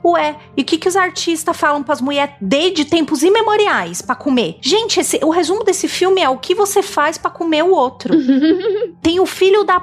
É o único filme que eu consegui odiar o Keanu Reeves foi esse. Por isso que eu gosto desse filme. Por que o Keanu Reeves tá nesse filme? Andrei, do nada, o Keanu Reeves aparece... O Keanu Reeves está nesse filme, é um cara que é tipo dono de um lugar, tipo de um motel, né, americano, que é tipo onde a galera tem quartos e aluga, e o único objetivo dele é estuprar a garota que mora lá, que é a heroína do filme. Ele não tem outro papel, ele é um cuzão. Eu falei, como assim? Esse filme me fez odiar o Keanu Reeves, esse filme é bom.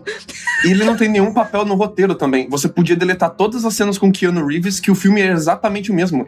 O Keanu Reeves está nesse filme pro filme ter o Keanu Reeves. É muito doido isso, cara. É isso aí, gente. Desde recomendação mesmo. Tô confirmando aqui, é isso mesmo. Então, é isso. Assista por Sócrates. É bonito pacas esse filme. O filme, visualmente, ele é muito bonito. É verdade. Ele é muito, muito bonito, de verdade. Muito bonito. Mas é tipo eu, né? Muito bonito, só forma sem conteúdo. E eu só tô aqui dando... Você é bonito e tem conteúdo. Não é igual esse filme. Obrigado, Ju. Obrigado. Beijo pra você. Luca tá demitido, não me defendeu.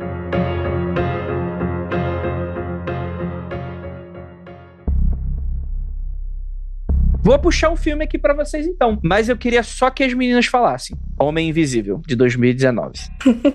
Por que só, gente? Você quer que eu fale? Eu só vou falar uma coisa. Eu quero falar, mas eu quero que vocês comentem. Foi o último filme que eu vi no cinema. Então e acho que eu vi outra vez em algum momento que eu não lembro agora, na pandemia. Mas ele não tava na lista que passaram pra gente. Então eu não lembro assim de muitas coisas. Mas o que eu lembro é que ele tenta fazer o oposto daquele filme O Homem Sem Sombra do Kevin Bacon, tá ligado? Vocês lembram desse filme? Dessa atrocidade? Sim. Atrocidade. Escreveu muito bem, Isabela. Perfeito. Apesar do filme não ser bom, ele tem uma excelente cena de CG, que é aquela da transformação dele em Homem Invisível. Eu gosto muito daquela cena. Mas pra mim é a única coisa que salva. Ele pega o vilão, né? O cara invisível, e ele continua escrotíssimo. Mas ele consegue subverter toda aquela merda que colocaram no filme do Kevin Bacon, né? Enfim. Mas eu gosto muito desse filme. Gostei pra caralho também. Ele não trata até comentei com a Monique em algum episódio que ele não trata a mulher como maluca, né? Não vai pro lado Claro que as pessoas que conversam com ela no filme, né? Os personagens, em alguns momentos, eles duvidam da sanidade dela, mas nós, como telespectadores, não, né? E isso... Eu até falei que esse filme parece até um teste pra caso, se você duvidou dela em algum momento, você está muito errado e reveja seus conceitos. Né? Então, esse filme é muito bom, por diversos motivos. Eu confesso que as cenas ali que ele aparece misturado com a roupa e uma hora aparece, outra hora não, eu não gostei. Eu gosto mais quando ele tá invisível mesmo ali, aquelas cenas que ela, tipo, ele levanta ela ali e tal, mas quando ela começa a lutar com ele meio a meio ali, eu me perdeu um pouco nisso, nessas cenas de ação. Mas, no geral, assim, eu gosto pra caralho. Eu acho ele uma versão meio farofa de temas sérios. Não que isso seja um problema, porque eu acho que ele tem muitos acertos, que nem isso da Isa levantou do telespectador, no caso, não questionar. Inclusive, eu vi gente levantando de que, eu acho que deveria ter deixado na dúvida. Não, mulheres são duvidadas diariamente. Não precisava deixar na dúvida antes. E aí, o que eu não gosto muito é do final, mas eu acho que é por todo um movimento que vem antes do filme e não necessariamente dele em si, porque aí já me remete meio que a Raping Revenge e aí me faz levantar outras problematizações que eu não sei nem se caberia aqui, porque daria todo um outro episódio, mas eu acho que é isso, assim, eu gosto dele, eu acho que ele tem, de maneira geral, mais acertos do que erro, porque eu tava esperando que ele fosse, porque ele, querendo ou não, ele é muito mais mainstream, ele, ao menos comparado com todos os outros que a gente falou, então ele acertou até muito pro que eu tava esperando, então eu não me ofendo tanto com ele. Mas, por exemplo, o final que você diz que ela se vinga, né, no caso. Uhum. Mas é que na minha percepção, ela não tinha outra alternativa, porque ele era rico e ele era poderoso, ele não ia parar nunca, tá ligado? Então eu fico pensando, cara, o que ela ia fazer, sabe? Numa sociedade que exatamente o que você falou, trata a mulher como louca, ela duvidada diariamente. Então eu fico pensando, cara, usa as cartas, tá ligado? Então, é por isso que eu falo que não é um problema meu com o filme em si, porque, tipo, ao menos em todo o Raping Revenge é a mesma coisa. Eles colocam aquela situação como se a única justificativa fosse essa é a única saída, entendeu? Aí só acaba reforçando o discurso. Por isso que eu falei que o problema não é com o filme em si, é com o histórico de coisas que a gente vem vendo. Nossa, esse filme me engatilha pra caralho. Esse filme é um filme que eu odeio, que eu assisti, que eu não consegui dormir depois, mas é porque eu tenho histórias pessoais, assim. Então foi um filme que, nossa, eu odiei todos os segundos, assim. E me arrependi de ter visto. Não devia ter visto. Eita. Mas é porque eu tenho, né, eu tô falando, é esse histórico pra mim, né? Então, aí eu já vou ser muito da cara de pau, de verdade mesmo. E já que Monique puxou esse lance do Raping Revenge, eu acho que valia um episódio, viu? Porque, puta merda, como eu odeio esse tipo de filme. E aí a galera bota um bagulho assim, tipo, não, porque é genial, olha só, mas não é isso que vocês querem, velho, a gente não quer ser perseguida, ponto. É bem antes. A gente não quer precisar matar ninguém, sabe? Posso dar um parêntese, Ju? Pode. Porque às vezes pode ser um termo que a pessoa não conhece. Oh, perdão, a pessoa não sabe inglês, perdão. A gente tá falando sobre aquele subgênero de filmes de terror, que é sobre a mulher que muito provavelmente é agredida e violentada no início do filme, ou às vezes a gente nem vê essa cena em si, mas que o propósito do filme é sobre uma vingança que ela faz com as pessoas que agrediram ela, e como que isso muitas vezes é justificado simplificado de uma maneira de, tipo assim, não, olha como é que é legal, porque você vai ver a pessoa se vingando, então seria uma coisa legal, quando na verdade, às vezes, só até como um certo fetiche de vez em quando, né? De vez em quando? Essa é a treta, né? É que eu não entendo, porque eu não tenho esse fetiche, então não sei, não entendo, mas enxergam dessa forma. Tem um filme super novo aí que saiu durante a pandemia, que agora eu esqueci porque o nome dele em português é muito diferente do inglês. É o Bela Vingança? Obrigada, em português é Bela Vingança, e que todo mundo tava mega tipo, uou, esse filme é muito foda, esse filme é muito foda, caralho, mas precisava acontecer tal coisa. Eu falava, gente, mas a gente vai ter de novo esse tema. Tipo, tudo bem, é muito diferente dos outros, realmente, ele vai levando o filme e vai apresentando coisas assim de um jeito muito diferente, mas eu não sei, eu acho que como mulher eu não curto muito esse estilo não, eu não curto muito, é um jeito diferente de explorar, mas ainda assim, tipo, ai, não, vamos não ser violentadas, é melhor, gente. Vamos cortar da raiz.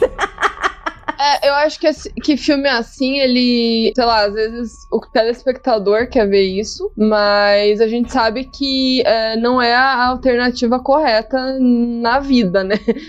Fora do filme. Mas no filme, quando você assistindo, é diferente do que você estar na pele do personagem. Então, é muito mais fácil um homem falar assim, é isso aí, mata o cara, do que, tipo, a mulher falar, nossa, mata o cara. Eu acho que, inclusive, lida com uma questão que é muito fácil a gente... Porque, obviamente, né, é um ato completamente monstruoso de agressão última, assim, que é completamente chocante. Pra mim, que é homem, imagine pra quem é mulher, né? Ainda mais quem já passou por isso. Mas eu acho que fica, especialmente, talvez, tentando entender um pouco desse lado, porque, tipo assim, naturalmente, o propósito do filme é matar, é se vingar, é matar os homens, às vezes até torturando eles, né? O que pra mim gera uma narrativa que talvez seja um pouco problemática, é quase como tornar esses caras... E, veja bem, eu vou tentar falar isso com muita calma, porque pode ser muito... Alguém pode tirar isso do contexto, ou pode entender errado o que eu tô querendo falar. Apesar de ser um ato monstruoso, são homens normais dentro de uma sociedade. Quando você usa dessa narrativa de vingança, você meio que tá falando, não, eles são só monstros, então é só matar. Então, tipo assim, é aquela coisa, tipo assim, não é todo mundo que faz, são esses caras que são errados e diferentes. Você simplifica o problema e com isso acaba mascarando ele sem querer. Exatamente. Por causa de um fetiche teu de ver vingança e tortura e esse tipo de coisa, né? Então é uma coisa que ele tem um propósito de diversão, né? Eu acho que esse tipo de filme ele não tá ali pra fazer uma denúncia, ele tá ali pra você ver uma pessoa se vingando. Pra entretenimento. É entretenimento pra você ver uma pessoa, tipo, um grau de serotonina de você se ver vingada de uma situação que a gente sabe que acontece, né? Uma coisa que você falou dos homens, que geralmente são os vilões, eles são geralmente os pais de família que na sociedade eles são os corretos. Então, se eles morrem, eles viram mártires porque ninguém sabe o que eles fizeram. Então, tipo, nossa, esse cara foi assassinado. Logo ele, que era um cara que tinha filhos e uma mulher e contribuía pra sociedade. Só que o cara era um filho da puta e nunca vai ficar sabendo se ele morrer, tá ligado? E não tiver nada que comprove o que ele fez. Então, realmente, o cara morre ali, ele não vai mais fazer, mas vai ter o amiguinho dele lá que vai, né? Então, enfim, é só entretenimento mesmo. Então, eu não acho tão errado por ser só entretenimento, mas se a gente parar pra pensar, é errado. Então, eu fico meio assim. E outra, né? Deixa eu deixar bem claro, assim, eu sou uma parte do público desses filmes, tá? Eu tenho amigas que amam esses filmes. E a gente tem debates, claro, assim, gigantescos, né? De cada uma vai problematizando, trazendo seu lado e tal. Então, se você gosta, e se você gosta de ver, peraí também. Não vai, não, porque alguém falou que tá errado, então eu tô errada. Não, eu acho que é uma discussão grande. E nem quem gosta, tipo, é um cara meio doido, né? Não é isso, né? Não. É uma situação e é uma discussão delicada que deve ser feita, não é pra ser feita de qualquer jeito. Por isso que eu fiquei assim do tipo, ai, Andrei, já vou ser cara de pau, chama as meninas de novo pra falar só coisas muito delicadas, porque é muito complicado e geralmente podcasts que eu ouço ou outras mídias que só tem meninos falando sobre isso, eu fico me sentindo pior ainda, porque eu não sei, a discussão vai pra um outro lado que, tipo, dá vontade de falar, mas moço, não é nada disso. Tipo, né? Pra pegar a mãozinha pra não bater na cara e fazer assim, moço, você tá olhando pro lado errado, não é isso. Mas enfim, né? É uma coisa que é muito delicada e precisa ser tratada com respeito, né? E delicadeza, eu acho. Então. Mas quando fala Rape and Revenge, né? Que é a vingança, outros filmes de vingança também tem esse sentimento? Tipo, por exemplo, o cara matou a família do cara e ele vai lá se vingar. Tipo, qual é a diferença da problemática da vingança? É só o ato? Tipo, aquilo aqui é um estupro e aqui foi outra coisa. Tem também uma grande parcela de filmes de vingança, quando o homem é o protagonista, que, por exemplo, a mulher, a filha dele também foi violada, por mais que não apele tanto a isso. Quando é com o homem, é sempre o Punisher, né? Minha família foi violada, eu vou vingar minha família, porque eu sou o grande protetor.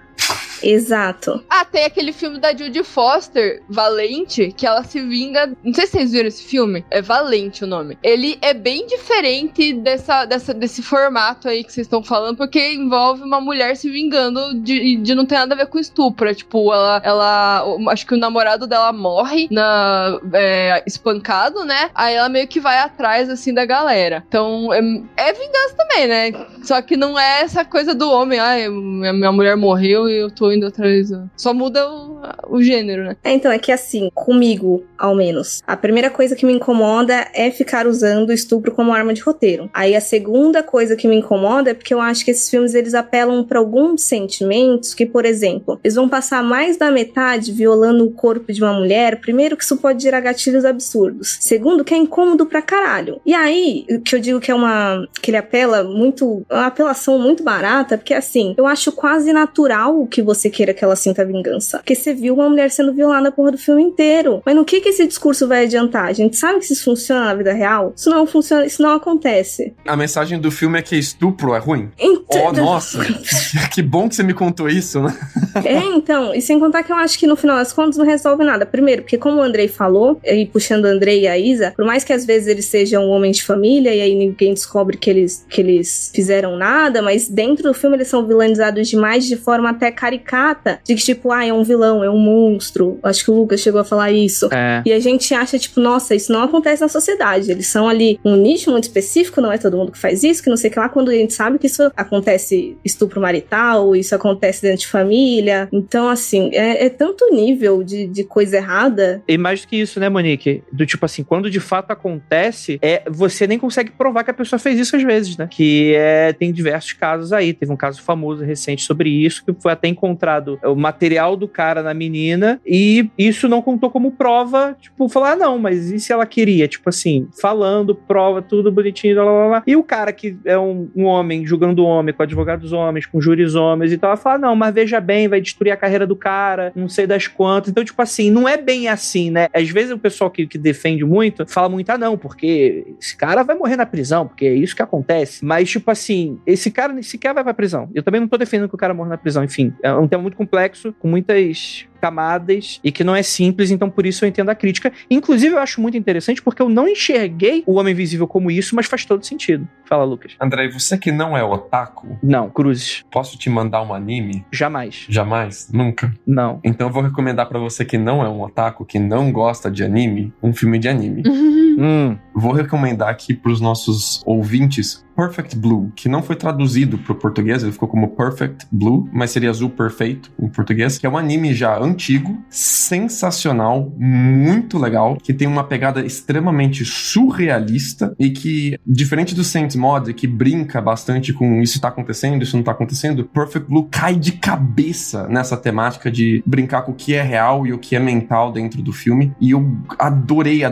Foi uma surpresa muito grande, especialmente pela demora que o filme faz pra te apresentar esse moto, né? Os primeiros 20 minutos de filme, você parece que você tá vendo uma coisa, e de repente, parece que a realidade tá derretendo na sua frente, parece que você tá viajando completamente, você se perde tal qual o personagem do filme tá perdido. Achei do caramba. Queria saber o que vocês acharam de Perfect Blue. Eu assisti esse filme um bom tempo atrás, eu acho que eu peguei a filmografia quase inteira de Satoshi, eu não lembro como é que foi, e aí eu reassisti esse ano com um amigo meu que tava com vontade de ver meus filmes, eu falei, vamos ver junto, pandemia, junto, internet, né, gente? Fica em casa. É bom deixar claro, né, pra ninguém cancelar. Web rolê.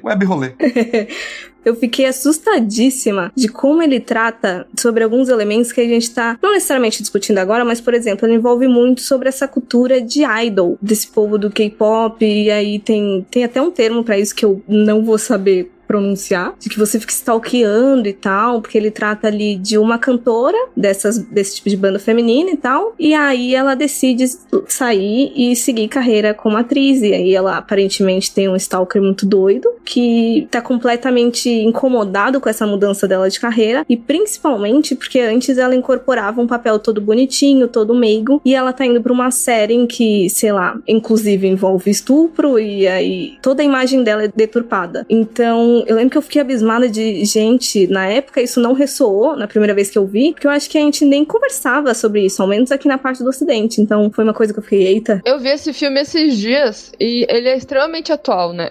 Essa animação, né? É muito atual. Ele fala ainda daquela questão que a gente comentou num outro filme, que é a questão da nudez dentro dos filmes e você ter que aceitar esses papéis porque você tá começando ou porque você precisa, porque senão você não vai alavancar. Daí tem um monte de gente falando, não, tem que fazer mesmo. Daí ela começa a tirar um monte de foto e você vê que ela não quer fazer aquilo, né? Então, nossa, ele é muito atual mesmo. E eu nunca tinha visto, fui ver esses dias aí por causa de hoje. Eu trouxe esse filme à tona porque ele tem uma cena de estupro com ela muito forte, pesadíssimo, e é uma cena de estupro onde ela já tá no momento do filme onde ela não consegue distinguir mais quem é ela, quem são os personagens que ela faz e o que tá acontecendo com ela e o que tá acontecendo com ela nos personagens para qual ela está gravando um filme. E essa cena de estupro, a primeira vez que a gente vê ela, a gente acha que faz parte do filme que ela tá assistindo, do filme na qual ela tá atuando, e depois a gente percebe que talvez não seja isso, que talvez tenha sido uma cena de estupro real. E é muito interessante esse filme quebrar a barreira da nossa cabeça e fazer a gente perguntar a diferença entre as coisas que a gente normaliza, porque a gente vê nas mídias que a gente consome, e as coisas que acontecem na realidade, e qual que é a diferença, né? A gente tava falando aqui de rape revenge, de filmes de vingança de estupro. Se a gente trata estupro dessa forma nas mídias que a gente consome, essa é a forma com que a gente vai esperar que aconteça no mundo real. E é mais ou menos, não é só essa mensagem desse filme, né? Mas esse filme faz esse questionamento sem nunca ter isso em um diálogo. O fato dele derreter a realidade na sua frente e o personagem não conseguir distinguir se o estupro aconteceu enquanto ela estava atuando no filme ou de verdade com ela, que te deixa grilado e te faz questionar com as mídias com que você consome e o como você, a audiência, interage com essas mídias para criar o seu senso de realidade. Eu achei do caralho. Fazia tempo que eu não vi uma crítica tão bem construída. E não tem um diálogo do filme que fale sobre isso. Nada é explícito. De novo, é um filme também muito bonito visualmente, né? Eu acho que uma coisa que permeia todos esses filmes que a gente falou, acho que não muito o Homem Invisível, porque, como a Monique muito bem apontou, né? Ele é uma coisa mais mainstream, assim, né? Eu acho, pra outro tipo de público, mas talvez eu esteja sendo muito babacona falando isso. Estou. Spoiler, estou. Mas todos esses filmes são esteticamente muito bonitos, né? E isso é uma coisa muito louca, né? Não vou entrar em... Tá, pra você não me matar, Andrei, mas, por exemplo, eu acho o Raw também lindíssimo esteticamente. Puta que pariu, que filme bonito. Tem uns lugares que ela tá que é desgraçado pra dedéu, mas é bonita a cena, né? Então, eu acho que isso também é uma arma, né, dos diretores, tal, de construir. Porque, assim, o assunto é tão desgraçado que, de alguma forma, você tem que ficar ligado ali. E os recursos visuais são tão importantes pra esse tipo de coisa, né? E também falam tanto das entrelinhas da história, mas eu acho que o Perfect Blue, pra mim, ele é belíssimo. É um filme bonito. Esteticamente, ele é bonito, né? Não recomendo, porque anime é coisa de otaku. E eu não sou otaku, e aqui não entra otaku, inclusive. Estou muito decepcionado com todos vocês aí que ficam assistindo anime.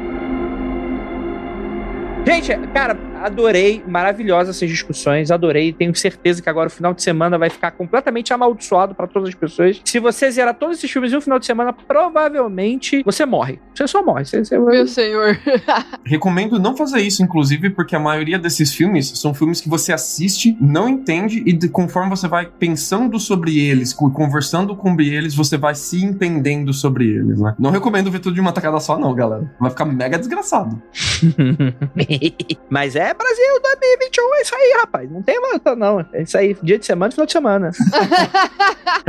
É isso aí, gente. Gostaria muito de agradecer a vocês que ficaram nessa live maravilhosa. E pra vocês que se viram amaldiçoados com todos esses filmes malucos, gostaria muito de agradecer as horrorizadas e perguntar onde que o pessoal encontra ela nessa internet de meu Deus. Momentinho pra vocês, um minutinho pra vocês fazerem jabá, mensagens finais, o que vocês quiserem. Olha, primeiro agradecer, pra mim é quase um ciclo que se fecha, porque eu comecei a ouvir podcasts com o Mundo Freak. Então estar aqui hoje é muito importante pra mim nessa carreira aí de podosfera. E caso vocês tenham gostado aí das coisas que a gente falou, tem muita problematização, tem muita dica de filme esquisito pra cacete que vai desgraçar a cabeça. Lá no Horrorizados Podcast, a gente tá na maioria dos agregadores. E também no horrorizados.com, a gente tem lista, texto e um monte de coisa. Se quiser falar das redes sociais... É assim, né? A gente tá no Twitter como Horrorizadas PC. Tem o Facebook também, que a gente só reposta as coisas do Instagram, praticamente.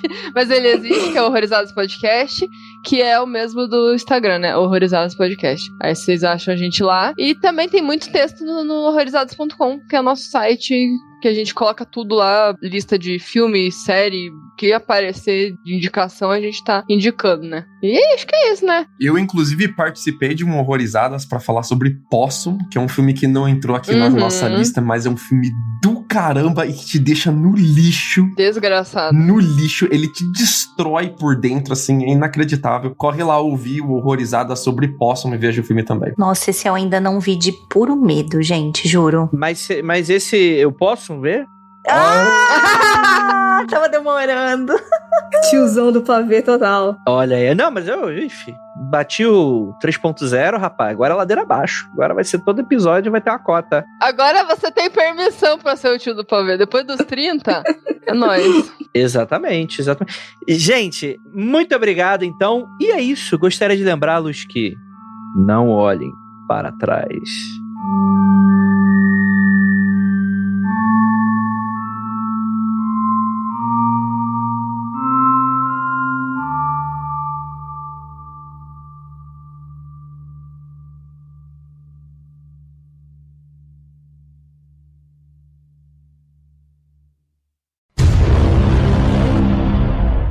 Já que nem se falou de fascismo e tudo mais, ele falou que a ideia, ao menos, foi bem simples, de que... Eita, Monique. Ele tava conversando com os amigos dele, e ele, como, na época... Ih, caramba. Acho que ela caiu. Na hora que ela ia falar pra mim sobre o que é o filme, ela caiu. Não, eu nunca vou descobrir sobre o que é o filme. Não, me diga sobre o que é Dente Canino, por favor. O pior é que eu tava ouvindo vocês, mas não tem aquela tava peça Esperando por Gadot, Esperando por Monique. Voltou agora. Monique, você caiu numa hora que você falou, porque a premissa do filme, Bloom. Era tudo que o Lucas queria saber. Ele veio pra cá pra isso, pra essa live só pra O pior é que eu tava ouvindo vocês tudo, eu só não tava aqui. Tipo, não querem que eu revele o segredo do filme, é isso. Não queremos. Conspiração. mundofreak.com.br